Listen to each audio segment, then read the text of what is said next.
అనేటువంటి సమాధానం వారికి ఇచ్చాం. గౌరవ సభ్యులు తన్నీరు హరీష్ రావు గారు. స్పీకర్ సార్,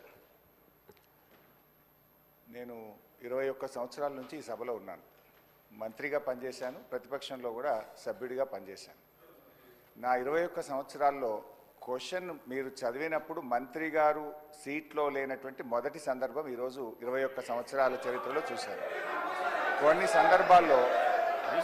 సందర్భాల్లో ఏదైనా ప్రత్యేకమైన కారణం వల్ల సభ్యుడు రాకపోతే మంత్రి గారికి ఏదైనా అర్జెంట్ ఉంటే ఇన్ఫార్మ్ చేస్తారు, క్వశ్చన్ పోస్ట్పోన్ చేసి తర్వాత తీసుకుంటారు. బట్ వెన్ స్పీకర్ కాల్స్ తప్పకుండా మినిస్టర్ గారు అక్కడ ఉన్న సందర్భం ఉంది. అయినా సభ గౌరవాన్ని హుందాతనాన్ని దృష్టిలో పెట్టుకొని నేను వదిలేస్తున్నాను. అధ్యక్ష, ఈరోజు గౌరవనీయులు బట్టి విక్రమార్క గారు, గౌరవనీయులు ఉప ముఖ్యమంత్రి బట్టి విక్రమార్క గారు నేను అడిగిన ప్రశ్నకు వారు సమాధానం ఇచ్చారు. రాష్ట్ర ప్రభుత్వం ఎఫ్ఆర్బిఎం కింద తీసుకున్న అప్పులు 51,277 కోట్లని చెప్పారు. అఫ్కోర్స్ ఈరోజు ఉదయం నేను రిజర్వ్ బ్యాంక్ ఆఫ్ ఇండియాది కూడా రిపోర్ట్ తీసుకున్న పొద్దున్నే నెట్లో. ఈరోజు కలిపితే ఇంకో 3,000 కోట్లు పెరిగింది. ఆల్రెడీ ఇంతకుముందే 2003వ తారీఖు 5వ తారీఖు తీసుకున్నారు. ఇవాళతో కలిపితే ఇంకో 1000 పెరిగింది. 55,277 కోట్లు ఎఫ్ఆర్బిఎం కింద తీసుకున్నారు.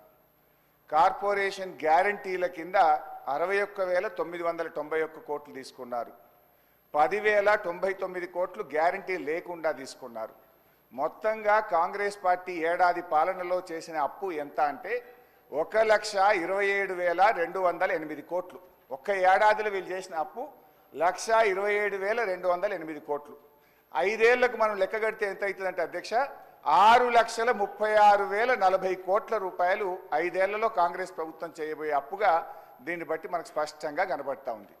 ఇకపోతే అధ్యక్ష, ఈ మధ్యకాలంలో కాంగ్రెస్ పార్టీ నాయకులు వైట్ పేపర్, కాంగ్రెస్ పార్టీ పెట్టిన వైట్ పేపర్ బుక్ కూడా తెచ్చాను అధ్యక్ష. ఇది వైట్ పేపర్. అదేవిధంగా బట్టి విక్రమార్క గారు ఈ సభలో పెట్టిన పేపర్. దీని ఆధారంగా నేను పోయినసారి బడ్జెట్ సమావేశాల్లో కూడా చాలా స్పష్టంగా చెప్పాను.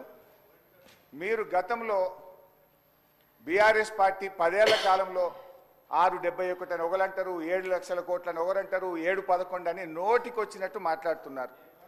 I challenge in this house, ఒకరోజు స్పెషల్గా డిబేట్ పెడతారా పెట్టండి, లేదు ఆడిటర్లను పిలిచి పెడతారా, ఫైనాన్స్ డిపార్ట్మెంట్ పెట్టి పిలుస్తారా పిలవండి. ఐ వాంట్ టు ప్రూవ్ 10 ఏళ్ల బీఆర్ఎస్ కాలంలో జరిగిన మొత్తం అప్పు కేవలం 4,17,496 మాత్రమే. కానీ గోరంతలు కొండంతలు చేసి గోబల్స్ ప్రచారం చేసేటువంటి ప్రయత్నాన్ని ఈ సభ ద్వారా నేను తీవ్రంగా ఖండిస్తూ ఉన్నాను.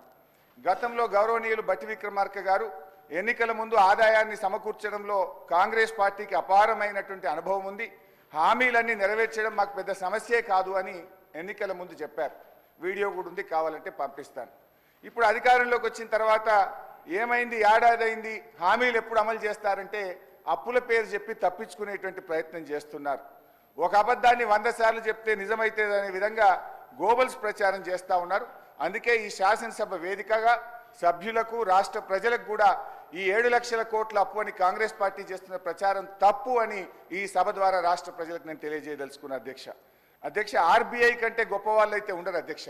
ఇన్ఫ్యాక్ట్ అధ్యక్ష, ఈ 4,17,496 కోట్లలో కూడా 10 ఏళ్ల బీఆర్ఎస్ పాలనలో 4-5 ప్రత్యేకమైన విషయాలు ఉన్నాయి. 2 వరుస కరోనా సంవత్సరాలు రావడం వల్ల కేంద్ర ప్రభుత్వం అప్పుడు మొత్తం దేశం యొక్క ఎకానమీ అతలాకుతలమైంది. మీరు రాష్ట్రాలు 1.75% అదనంగా అప్పులు తీసుకోండి, క్యాపిటల్ ఎక్స్పెండిచర్ చేయండి అని కేంద్ర ప్రభుత్వం చెప్పడం వల్ల మనము తీసుకున్నటువంటి అప్పులు కూడా ఉన్నాయి. ఇది కాకుండా ఉదయ్ స్కీమ్ ద్వారా, సార్ లెట్ మీ కంప్లీట్, ఆ తర్వాత అని చెప్పమనండి. Let me complete. Speaker sir, Harish Rao గారు సభలో చాలా సంవత్సరాల నుంచి ఉన్నారని చెప్తా ఉన్నారు. వారికి అన్ని రూల్స్ తెలుసు, నిబంధనలు అన్నీ తెలుసు. క్వశ్చన్ అవర్లో క్వశ్చన్ను అడుగుతారు, సమాధానం చెప్తాం. క్వశ్చన్ ఉంటుంది కానీ వారు షార్ట్ డిస్కషన్ లాగా ఉపన్యాసం చెప్పుకుంటూ పోతా ఉన్నారు.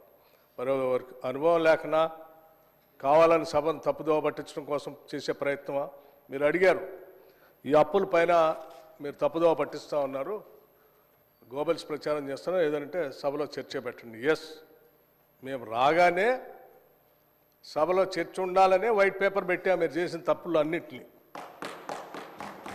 మళ్ళీ కావాలని అడుగుతుంటే మాకేం అభ్యంతరం లేదండి.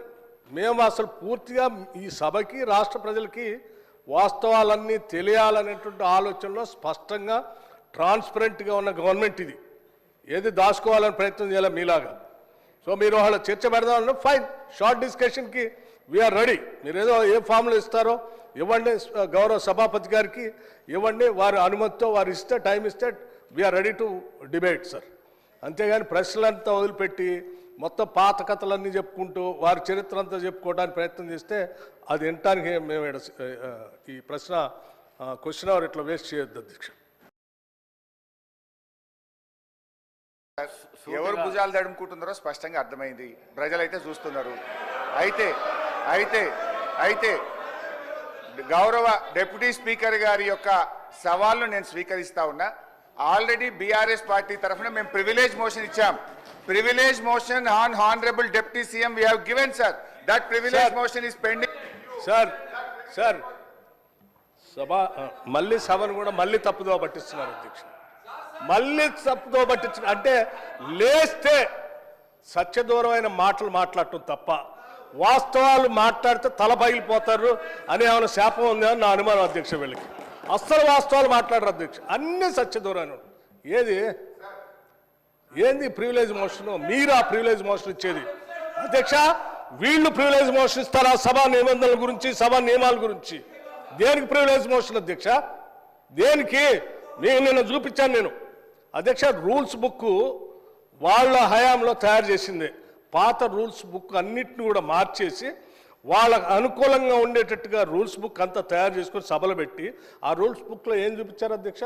స్పష్టంగా ప్లకార్డ్స్ తీసుకొని రావద్దు, స్లోగన్స్ ఇవ్వద్దు, పొరపాట్లు అట్టు చేస్తే వాళ్ళ మీద చర్యలు తీసుకోవాలని చెప్పి అన్ని చాలా స్పష్టంగా రూల్స్ బుక్లో పెట్టి నిన్న మీరు చేసింది అధ్యక్ష.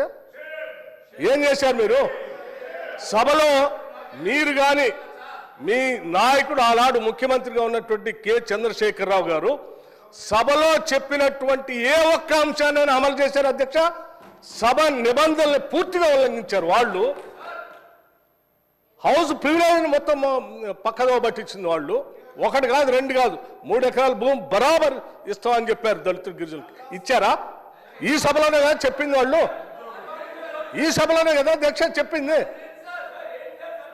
డబుల్ బెడ్రూమ్ ఇల్లు ఇస్తా అని చెప్పారు, ఇచ్చారా అధ్యక్ష? ఉద్యోగాలన్నీ పూర్తి చేస్తా బరాబర్ అన్నారు, చేశారా?